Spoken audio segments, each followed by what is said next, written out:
帮村里奶奶家插秧。上次砍油菜的时候就说好了，田埂要用泥土加固，防止漏水。爷爷最近又犯腿病，不然这些早就做完了。和奶奶一人一边，并排往后。插秧属于全身运动，不一会儿就要出汗。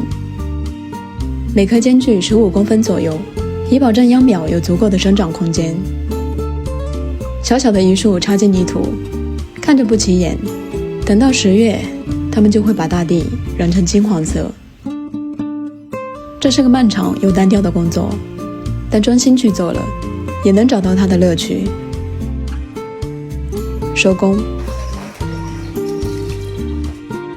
稍微洗掉点泥巴。奶奶开始做晚饭，去年存下的米。常听老人说当年饿肚子的经历，吃糠，吃石头粉，想尽一切办法也很难填饱肚子，带来的后果是大便干结，排不出来。虽然现在提起都轻描淡写，但当时一定是非常艰难的。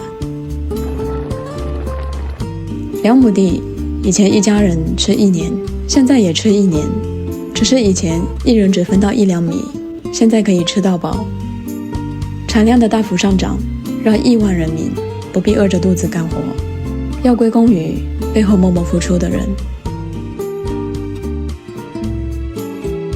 今晚的菜，黄鳝炒腊肉，奶奶自己做的咸鸭蛋，土豆炖排骨，香香的鸭肉。饿的时候，没有什么比一碗米饭更踏实安心。